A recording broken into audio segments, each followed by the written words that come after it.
Montana Territory, 1879. The sun painted the vast plains gold as it sank toward the jagged teeth of the Bitterroot Mountains. Jackdaws called across the fading light as a lone rider approached the town of Silver Creek, his shoulders bent not by age but by the weight of memories no 25-year-old should carry. Jackson Yates kept his eyes fixed on the dusty trail ahead, ignoring the curious glances from townsfolk as he rode down the main street. 3 years had passed since he'd sworn never to return to this place. 3 years since he'd buried his heart alongside his young wife's body, taken by fever just 6 months after their wedding day. His handsome face, once quick to smile beneath the shadow of his hat, now remained impassive, a fortress built of grief and solitude. A man's got no business putting down roots in a land that takes everything you love, he told himself countless times while riding the lonely spaces between cattle towns. The frontier's for surviving, not loving. That philosophy had served him well enough. Jackson had built a reputation as a capable ranch hand who kept to himself, reliable with cattle and horses, but a ghost around the campfire when others shared stories of sweethearts waiting somewhere. Some men found comfort in saloon girls or whiskey. Jackson found his in the punishing work of breaking horses and the dreamless sleep of exhaustion. What brought him back to Silver Creek wasn't sentiment, but necessity. His uncle's letter had been brief. The old man was dying, the ranch about to be claimed by the bank unless Jackson returned to take charge. Family obligation was the one bond Jackson couldn't sever, even if it meant facing the ghosts that haunted every corner of this town. As he dismounted outside the general store, Jackson adjusted his gun belt, a habit born of caution rather than intent. His lean frame showed the hard lines of a man who'd spent years in the saddle, his skin tanned by sun and wind. Only his eyes revealed anything of the man he'd been before, deep blue like mountain lakes, but frozen over now, wary of anything that might crack their surface. The bell above the store door jangled as he entered, and for a moment, the familiar smell of coffee beans, leather, and candy took him back to happier times. He pushed the memories away, focusing on his list of supplies. The sooner he settled his uncle's affairs, the sooner he could ride out again. Jackson Yates? Is that really you? The voice came from behind the counter, belonging to Mr. Henderson, the storekeeper whose hair had gone completely white since Jackson had last seen him. Mr. Henderson. Jackson nodded, touching the brim of his hat. Just passing through to see to my uncle's place. The old man's face fell. Heard about that. Sorry for your trouble. Your uncle was a good man. Jackson nodded, uncomfortable with the sympathy. Need some supplies. Coffee, flour, salt pork. Enough for a week or so. As Henderson gathered the items, the store door opened again, bringing with it a burst of late afternoon sunlight and a woman Jackson didn't recognize. She carried herself with quiet confidence, her dark blonde hair caught in a simple braid that hung over the shoulder of her blue calico dress. Not a local, he decided, noting how her clothing, while practical, was of finer quality than most frontier women could afford. I'll be right with you, Miss Gallagher, Henderson called out, and the woman, Miss Gallagher, smiled in a way that made the room seem suddenly brighter. No rush, Mr. Henderson. I'm just here for more paper and ink. Jackson found himself watching her longer than he'd intended. There was something in the way she moved, purposeful yet graceful, that spoke of education and a life beyond Silver Creek's dusty borders. He guessed her to be about 20, though her eyes held a maturity beyond her years. When she turned and caught him staring, Jackson quickly looked away, but not before noticing the intelligent curiosity in her gaze. Not judgment or flirtation, but something more puzzling. Interest, as though he were a book she might want to read. You're Jackson Yates, she said, and it wasn't a question. I'm Rebecca Gallagher. I've been teaching at your uncle's ranch for the past year. Jackson's brow furrowed. Teaching? At the Circle Y. Your uncle opened the ranch house to the children from outlying homesteads 3 days a week. The town school is too far for many families. She spoke matter-of-factly, as though converting part of a working cattle ranch into a schoolroom was the most natural thing in the world. That doesn't sound like my uncle. The hard-bitten rancher Jackson remembered had little patience for anything that didn't involve cattle or horses. People change, Mr. Yates. Her gaze held as steadily, sometimes for the better. There was a challenge in her words that irritated him, as though she knew things about his uncle, about his family, that he didn't. Jackson paid for his supplies and tipped his hat stiffly before leaving, telling himself he didn't care what this schoolteacher thought of him or his long absence. Yet as he rode the 5 miles to the Circle Y, her words echoed in his mind. People change. The implication that his uncle had softened in his final years while Jackson had hardened into something less human stung more than he cared to admit. The ranch house came into view just as dusk settled across the valley. It stood much as he remembered, though the barn had been expanded and a new corral built near the creek. What he hadn't expected was the small cabin set a little apart from the main house, smoke rising from its chimney against the purpling sky. Before he could wonder about it, the cabin door opened, and Rebecca Gallagher stepped out, now wearing a shawl against the evening chill. She didn't seem surprised to see him. "Your uncle said you'd come eventually," she said by way of greeting, "though he didn't expect to be gone when you did. You live here."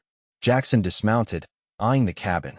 "Your uncle built it for me last summer when he realized I was making the long ride from town 3 times weekly. Said it was foolishness for a woman to travel alone so often when there was plenty of land to spare." She gestured toward the main house. "I've kept things in order. You'll find everything as he left it, including his papers on the desk."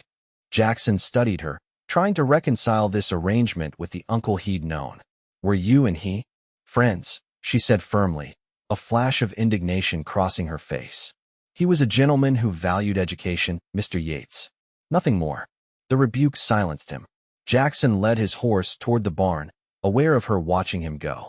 He'd been back less than an hour, and already this schoolteacher had him off balance, making him question what he thought he knew about his own family. That night, sitting at his uncle's desk with a lamp burning low, Jackson found the will and accompanying letter addressed to him. The old man's spidery handwriting filled pages with ranch accounts, cattle counts, and instructions about which hands were reliable and which needed watching. But it was the final paragraphs that left Jackson staring into the darkness long after he should have been asleep. "The schoolroom was my attempt to give something back to this land that took so much from us all. Miss Gallagher has been a blessing to these children and their families. She stays as long as she wishes, regardless of what happens to me or the ranch. And Jackson, I know why you left. I know what Elizabeth meant to you. But you're wrong to think love has no place on the frontier. It's the only thing that makes any of this worthwhile. Don't wait until you're old and dying to realize that, boy." Sleep eluded Jackson that night, his uncle's words churning with memories of Elizabeth, her laugh, her hands, the future they'd planned together before the fever took her. By dawn, he'd decided the schoolteacher would have to go, regardless of his uncle's wishes. The ranch was no place for a school, and he couldn't have a young, unmarried woman living so close to the bunkhouse. It wasn't proper, and it wasn't what he needed as he tried to decide whether to keep the ranch or sell it once the debts were cleared. But when he approached Rebecca's cabin after breakfast, the scene that greeted him derailed his practiced speech. She sat on a bench outside, surrounded by 7 children of various ages, all focused intently on the book she read aloud. Her voice carried clearly in the morning air, bringing to life what sounded like a tale of knights and dragons. The children noticed him first, their eager faces turning wary at the sight of a stranger. Rebecca closed the book, her expression guarded as she saw him watching. "Children, this is Mr. Yates. He owns this ranch now that his uncle has passed." She stood, smoothing her skirts, a simple brown dress today, practical but flattering to her slender figure. "Mr. Yates, these are your neighbor's children. They come Monday, Wednesday, and Friday for lessons." A small boy of about 8 stepped forward, extending his hand with solemn dignity. "I'm sorry about your uncle, sir. He let us use his porch when it rained and gave us peppermint sticks at Christmas." Jackson found himself automatically shaking the boy's hand, thrown off balance again by this image of his gruff uncle dispensing candy to school children. "Thank you," he managed. Rebecca dismissed the children to their arithmetic lessons inside the cabin, then faced Jackson with clear-eyed determination. "You've come to tell me the school arrangement is over." Her directness caught him off guard. These families have had months to make other arrangements. "What other arrangements?" "The town school is 12 miles from some of these homesteads." Her chin lifted. "Your uncle understood what education means to these families' futures. Without it, these children have no chance at anything beyond subsistence farming or ranch work." "And what's wrong with ranch work?" Jackson's voice hardened. It was good enough for my father and his father before him. Nothing, if it's chosen freely. Everything, if it's the only option because someone couldn't be troubled to honor a promise. The morning sunlight caught the golden highlights in her hair as she faced him, unintimidated. I made no promises. Your uncle did. These families trusted him. She stepped closer, close enough that he could see the flecks of amber in her hazel eyes. You don't have to keep me on, Mr. Yates. But give these children until the end of the school term. 6 more weeks. Then I'll go quietly. 6 weeks. He could manage that. Then sell the ranch and return to the life he understood. One without complications like beautiful, stubborn school teachers and children who somehow made him remember what it felt like to hope for something. Fine. 6 weeks. He turned to go, then hesitated. How did my uncle die? Her expression softened. Peacefully. In his sleep. I found him when he didn't come for breakfast. The doctor said his heart simply stopped. Jackson nodded, surprising himself with the relief that his uncle hadn't suffered. Thank you for being there. The next weeks brought an uneasy rhythm to ranch life. Jackson threw himself into repairing fences, inspecting cattle, and riding the boundaries of Circle Y land. He told himself he was assessing the ranch's value before selling, but part of him recognized he was avoiding the schoolteacher and the questions she stirred in him. Still, it was impossible to ignore her presence entirely. 3 days a week, children arrived on ponies or in wagons driven by older siblings. The sounds of their lessons, recitation, songs, occasional laughter, drifted across the yard. Jackson found himself working closer to the cabin on those days, telling himself it was to ensure no ranch hands disturbed the school with rough language or behavior. The truth, which he admitted only in the darkest hours of night, was that something about Rebecca Gallagher fascinated him. It wasn't just her beauty, though that was undeniable. It was her certainty of purpose, her obvious love for her students, and the way she carried herself with dignity despite living alone in a cabin on the edge of civilization. On the 10th day after his return, a spring thunderstorm swept across the valley with sudden violence, turning the yard into a quagmire. Jackson was in the barn when he heard children's frightened cries. Without thinking, he ran toward the schoolhouse cabin, reaching it just as lightning struck a tree not 50 yards away. Inside, he found Rebecca calmly gathering the children into the center of the room, away from windows. It's just nature's way of watering the earth, she was saying. Count with me between the lightning and thunder to know how far away it is. But when she saw Jackson in the doorway, dripping wet, relief flashed across her face. Mr. Yates, I was worried about getting the children home safely. They'll stay put until it passes, he said firmly. No sense risking it on muddy trails. For the next hour, Jackson found himself drawn into the strangest afternoon of his adult life. To distract the children from the storm, Rebecca enlisted his help in acting out a story. He played a reluctant pioneer while she narrated. The children giggled at his gruff attempts at dialogue, and he caught himself almost smiling as Rebecca's eyes danced with amusement at his discomfort. When the storm finally passed, leaving behind that peculiar golden light that sometimes follows rain, Jackson helped load each child onto their mount or wagon. The last boy, the one who'd shaken his hand that first day, hesitated before climbing up. Teacher says your wife died, he said with the blunt curiosity of youth. My ma did too, last winter. Pa says it leaves a hole nothing can fill. Jackson froze, unprepared for the boy's words or the naked grief in his young face. Your pa's right, he managed to say. It does. But Pa also says you gotta keep living anyway, or else it's like they died twice. The boy scrambled onto his pony. Just thought you should know. As the last wagon disappeared down the muddy trail, Jackson turned to find Rebecca watching him, her expression unreadable. I'm sorry, she said quietly. Tommy shouldn't have mentioned your wife. How did you know about Elizabeth? He hadn't spoken her name aloud in years. Your uncle told me. He worried about you out there, all alone. She hesitated. I lost my fiancé in the war. That's why I came west, to outrun memories. The simple admission of shared grief struck Jackson with unexpected force. Did it work? No. Her smile held no bitterness, only a gentle acceptance. But I found purpose instead, which helps more than running ever did. That evening, Jackson declined the ranch hand's invitation to join them at the Silver Creek Saloon, choosing instead to sit on his porch as twilight deepened. When he saw Rebecca emerge from her cabin to hang washing on the line, he found himself walking toward her, drawn by something he couldn't name. "Let me help with that," he said, reaching for a sheet. She looked startled but handed him the wet linen. They worked in companionable silence for a few minutes, the only sounds the soft snap of fabric and distant cattle lowing. "Why teaching?" he asked suddenly. "Most women who come west are looking for husbands or running from something." "Who says I'm not running?" She pinned a pillowcase to the line with precise movements. "But I came because there was nothing left for me in Boston after James died. My father remarried, and my stepmother made it clear I'd overstayed my welcome." She glanced at him.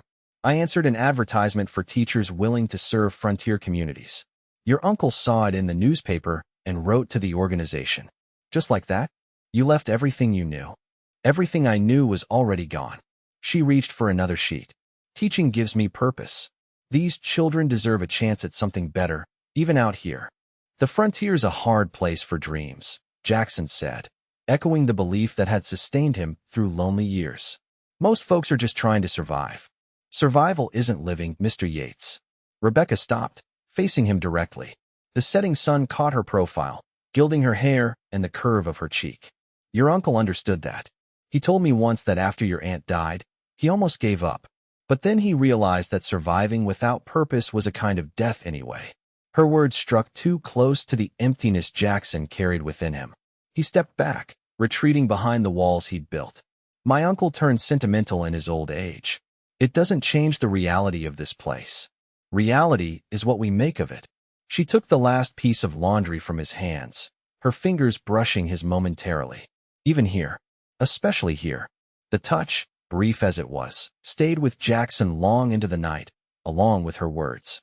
"Reality is what we make of it." As if one could simply choose to see beauty instead of hardship, possibility instead of loss. As if the heart were something that could be rebuilt after being shattered. The following day brought unexpected visitors. 3 men on horseback, their manner suggesting they weren't local ranchers or farmers. Jackson watched from the corral as they approached Rebecca's cabin, where she was sweeping the porch. Something about their posture, confident, presumptuous, raised his hackles. He left the horse he'd been grooming and walked toward them, hand resting casually near his gun. "Can I help you, gentlemen?" he called when he was within earshot.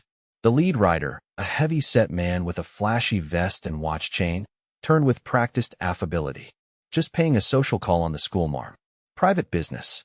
Rebecca stood with the broom in her hands, her expression carefully neutral, but Jackson caught the tension in her shoulders. "Any business with folks on Circle Y land goes through me first." Jackson positioned himself between the riders and the cabin steps. "I'm Jackson Yates. This is my ranch. Lyle Thornton." The man tipped his hat, revealing thinning hair beneath. "Representing Western mining interests. We've had our eye on this valley for some time. Miss Gallagher here might have mentioned our previous discussions." Jackson glanced at Rebecca, who met his gaze steadily. "Mr. Thornton approached me last month about selling information regarding your uncle's property and water rights. I declined." "Smart woman." Thornton's smile didn't reach his eyes. "But now that old Yates is gone, perhaps you'll reconsider. We pay well for cooperation." The implication was clear. They wanted an insider to help them secure the ranch's valuable water rights, rights that controlled access to the entire eastern section of the valley. "Miss Gallagher doesn't speak for this ranch," Jackson said evenly. "And neither of us is interested in your proposition. Good day, gentlemen." Thornton's facade of friendliness evaporated. "Don't be hasty, Yates. Word is you're looking to sell anyway. We could make it worth your while, more than any cattle operation would bring." "I haven't decided about selling." The words surprised Jackson even as he spoke them. "But if I do, it won't be to men who try to bribe school teachers. Now ride out before I consider this trespassing." The threat hung in the air between them. Finally, Thornton laughed without humor. "We'll be in touch when you've had time to think more, practically." "Ma'am." He tipped his hat to Rebecca, then signaled his men to follow as he turned his horse.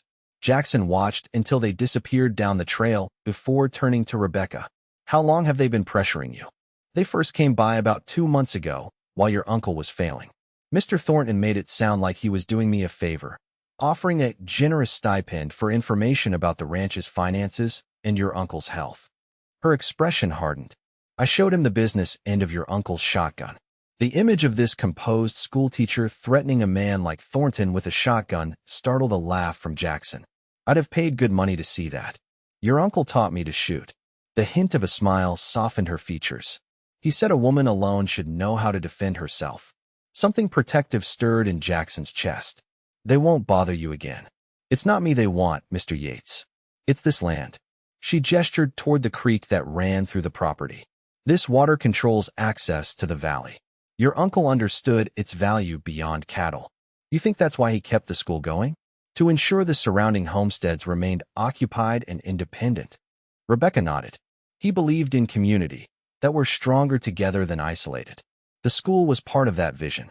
For the first time, Jackson began to understand his uncle's transformation in those final years. Not sentimental softening, but strategic wisdom. The Circle Y wasn't just a cattle ranch. It was the keystone that held the valley's independent farmers and ranchers together against outside interests that would swallow them all given the chance. That night, Jackson reread his uncle's letter with new eyes, seeing beyond the old man's words about love to the deeper message about belonging and responsibility. The frontier wasn't just a place to survive. It was a place where communities were being born, where the future was taking shape through choices made by men and women who decided to stand their ground instead of always moving on. For the first time since Elizabeth's death, Jackson allowed himself to consider what it might mean to stay in one place again, to build something lasting. The thought terrified him almost as much as it compelled him. The following weeks brought a shifting dynamic between Jackson and Rebecca. He found reasons to be near the schoolhouse during lessons, mending nearby fences, or working with horses in the adjacent corral. She began leaving a plate of supper on his porch some evenings, fresh bread or stew that put the ranch cook's offerings to shame. They spoke more often about the children's progress, the ranch's operations, books they'd both read. But they never spoke about what would happen when the 6 weeks ended. The unspoken deadline hung between them, growing heavier as the days passed. On a clear Saturday with no school in session, Jackson found himself riding the north boundary, checking fences and water sources. He'd almost reached the far corner of the property when he spotted Rebecca's horse tied to a tree near the creek that marked the edge of Circle Y land. Following the path to the water, he found her seated on a flat rock, sketching in a small notebook.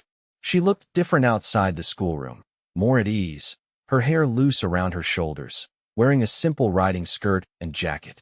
The spring sunlight caught gold and amber highlights in her hair that he'd never noticed before. Miss Gallagher. He approached slowly, not wanting to startle her. You're far from your cabin. She glanced up, smiling when she saw him. Mr. Yates. I didn't expect company out here. I could say the same. He dismounted, leading his horse to drink alongside hers. It's a long ride from the ranch house. I needed some solitude. She closed her notebook. Teaching is rewarding, but it leaves little time for reflection. Jackson settled beside her on the broad rock, keeping a respectable distance. What were you drawing? She hesitated, then opened the notebook to show him a delicate sketch of the creek and distant mountains. It's nothing professional, just a habit I developed as a girl. It's good. Jackson studied the drawing, impressed by how she'd captured the feeling of the place. Not just its appearance, but something of its spirit. Elizabeth used to press wildflowers between book pages. Said she wanted to preserve the beauty of each place we lived. It was the first time he'd spoken of Elizabeth voluntarily in years. The pain was still there, but somehow duller now, like a bone that had finally begun to heal properly. Rebecca seemed to understand the significance of his words. How long were you married? 6 months. Not even a full season. He picked up a stone, turning it over in his hands. We met when I was driving cattle to her father's ranch. Married 3 months later. Had just started building our own place when the fever took her. I'm sorry. After she died, I couldn't see the point in building anything lasting. The frontier takes what it wants, when it wants. He skipped the stone across the water's surface. Easier to keep moving than to put down roots that can be ripped out. Is that why you've decided to sell the Circle Y? Her question held no judgment, only curiosity. Jackson realized he no longer knew the answer. I came back intending to. Now, he shrugged. My uncle built something that matters here. I'm not sure I have the right to dismantle it. What would you do if you stayed? Her voice was soft, almost casual, but her eyes watched him intently. Run cattle. Expand the herd. Maybe build that new barn the hands have been wanting. He hesitated. Keep the school going. Something flickered in her expression. Hope, perhaps, or relief. The children would like that. And their teacher? The question slipped out before he could consider its implications. Rebecca looked away, focusing on the distant mountains. Their teacher has 2 weeks left in her agreement. 2 weeks. The reminder of their deadline hung between them, heavier than before. Jackson stood, suddenly restless. We should head back before dark. They rode side by side, mostly in silence. But it was a companionable quiet, the kind shared by people who no longer needed to fill every moment with words. As they approached the ranch, the setting sun painted the buildings in warm gold light that made everything seem more welcoming, more like a home than Jackson had allowed himself to notice before. Thank you for showing me your drawings, he said as they reached the barn. Thank you for telling me about Elizabeth. Rebecca's smile was gentle as he helped her dismount, his hands at her waist for just a moment longer than necessary. It helps to speak their names sometimes. That night, Jackson sat on his porch long after darkness fell, watching the light in Rebecca's cabin window until it finally went out. For the first time in years, he allowed himself to imagine a future that included more than just survival, one with purpose, community, and perhaps even companionship. The possibility both terrified and exhilarated him. The next morning brought news that dispelled such idle dreams. Tommy, the boy who'd spoken to Jackson about his mother, arrived at the ranch alone, his pony lathered from hard riding. Mining men, he gasped, finding Jackson and Rebecca near the corral. They came to our farm yesterday, said Pa had to sell or they'd dam the creek upstream and leave us dry. Pa told him to get off our land, and the boy's voice broke. They burned our barn last night. Said it was just a warning. Jackson's face hardened. Where's your father now? Trying to save what he can. The other neighbors came to help, but Tommy looked up with terrified eyes. They said they'd be back today. They said what happened to our barn would happen to our house if Pa didn't sign. Jackson was already striding toward the bunkhouse to gather his men when Rebecca caught his arm. You can't just ride in with guns drawn. That's what they want. An excuse to bring in their own men. So we let them terrorize a family, burn a man's livelihood.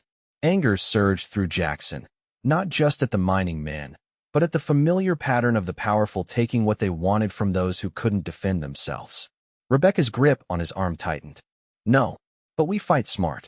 Your uncle would have gathered the community first, shown Thornton he wasn't facing one family, but all of us. There isn't time, there has to be. Her eyes held his, unwavering. Or someone will die, and then there's no stopping what comes next. Jackson saw the truth in her words.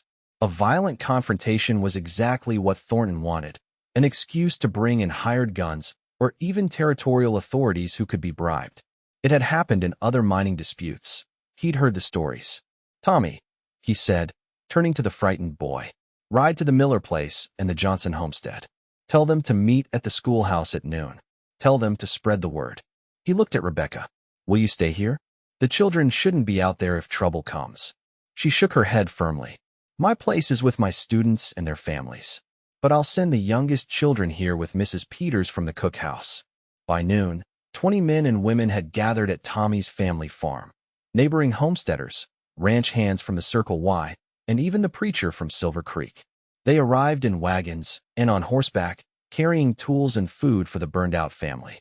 Jackson watched in amazement as Rebecca organized the women to prepare a meal while the men began clearing debris and planning a barn raising for the following week.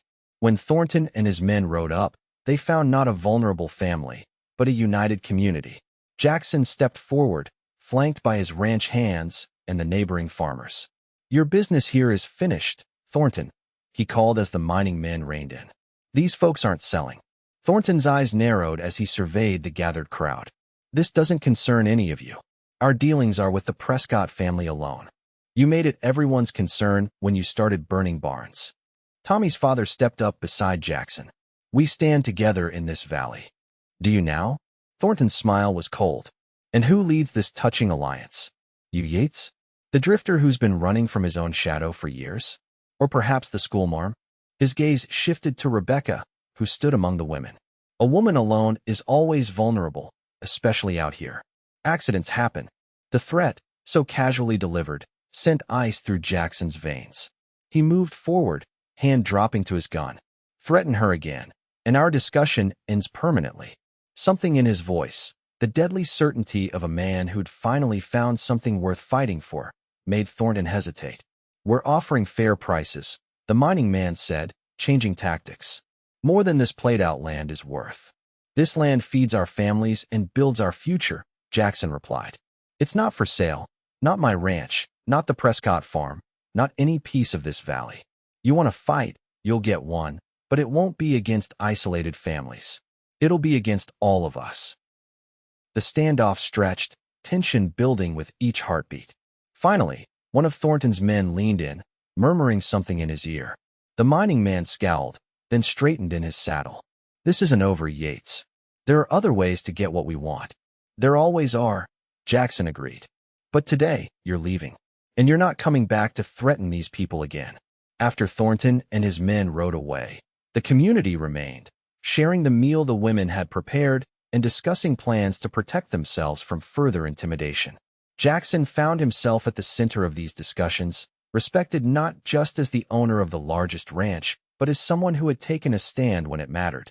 As evening approached and families began heading home, Rebecca touched his arm. You're staying, aren't you? Not just for now, but for good. Jackson looked around at the land that had suddenly become more than property. It had become a community, a future, a home. Yes, he said, the decision settling into certainty within him. I'm staying. The smile that lit her face made his heart stutter in a way he hadn't felt since Elizabeth. Good, she said simply. This valley needs you. These people need you. What she didn't say, what hung in the air between them, was that perhaps she needed him too. But the time wasn't right for such admissions, not with others still milling about and the day's tensions still fresh. That night, Jackson wrote a letter to the cattle buyer he'd initially contacted about selling his herd, informing him that the Circle Y was no longer for sale. As he sealed the envelope, he realized that for the first time in years, he was planning for next season, next year, a future that stretched beyond mere survival. The following day brought news from Silver Creek. Thornton and his men had left town, apparently recalled by their employers after telegraph messages arrived from the territorial capital. Jackson's suspicions were confirmed when the circuit judge rode out to the Circle Y 2 days later. Got a wire from an old friend in the capital, Judge Wilson explained, accepting coffee on Jackson's porch. Seems someone's been making inquiries about Western mining interests, asking about their tactics in other territories, their political connections. The kind of questions that make powerful men nervous. Someone like who? Jackson asked, though he had his suspicions. The judge's eyes crinkled. Someone who signed the telegrams, R. Gallagher, and mentioned connections to Boston newspaper families. He sipped his coffee. Your schoolteacher has influential relatives, Yates. The kind that can make mining companies reconsider strong-arm tactics that might end up in Eastern newspapers. Jackson found Rebecca at the schoolhouse that afternoon, helping a young girl sound out words in a primer. He waited until the lesson ended and the children dispersed before approaching her. You didn't mention your family connections in Boston. He leaned against the doorframe, studying her with new appreciation.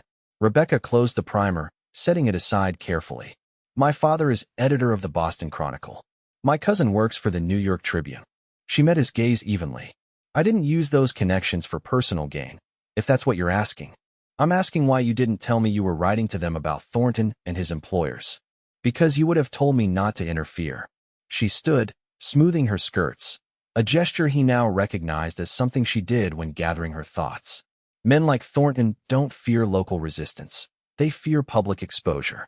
The mining companies can buy local officials, but they can't afford scandals in Eastern newspapers where their investors read.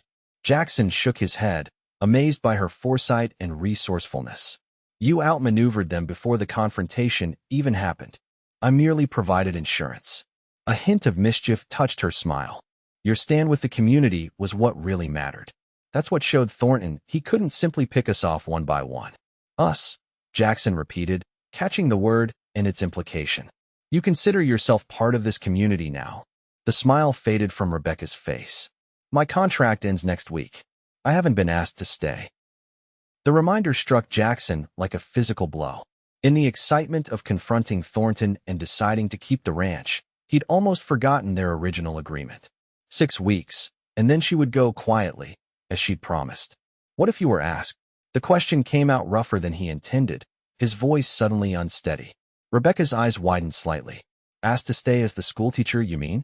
As that. And perhaps. Jackson hesitated, uncertain how to express feelings he was only beginning to acknowledge. Perhaps as more, in time. A flush rose in her cheeks. I would need to know that whoever was asking understood what he was offering. I won't be a convenience or a temporary arrangement. I'm not offering either. Jackson moved closer, close enough to see the flecks of gold in her hazel eyes. I'm asking you to stay because this valley needs its schoolteacher. Because these children deserve the future you're helping them build. He drew a breath. And because I'm beginning to imagine a future that includes you. Rebecca studied him for a long moment, as if searching for any hint of uncertainty. I thought your heart died with Elizabeth. So did I. Jackson's voice softened. But it turns out hearts are like this frontier, more resilient than we give them credit for. Capable of new growth, even after the harshest winter. The metaphor brought a smile to her lips. Very poetic for a cattleman. I had a good teacher. He reached slowly for her hand, giving her time to withdraw if she wished. She didn't. Stay, Rebecca. Not just for the children or the community. Stay for us, for what we might become together. Her fingers curled around his, warm and certain. I'd like that. Very much. The promise of that touch, of possibility, of healing, of love rekindled, was sweeter than any Jackson had known since losing Elizabeth. Not a replacement for what was lost, but something new and equally precious. A second chance he hadn't believed possible. Their courtship unfolded through a summer of renewal for the Circle Y and the surrounding valley. The barn raising at the Prescott farm became a community celebration. The school expanded to include Saturday lessons for adults who wanted to improve their reading. And Jackson found himself drawn inexorably toward the woman who had helped him see the frontier not just as a place of hardship and loss, but as a place where communities could flourish and hearts could heal. By harvest time, when golden light bathed the valley and the first crisp nights hinted at approaching autumn, Jackson knew with absolute certainty that what he felt for Rebecca was no temporary affection. It was love, different from what he'd shared with Elizabeth, but no less profound. On a perfect September evening, with the last warmth of summer lingering in the air, Jackson led Rebecca to the spot by the creek where she'd shown him her drawings months before. He'd arranged a small picnic, bread and cheese, fresh apples, and a bottle of wine he'd had brought all the way from Denver. It's beautiful, Rebecca said as they settled on a blanket beneath a cottonwood tree.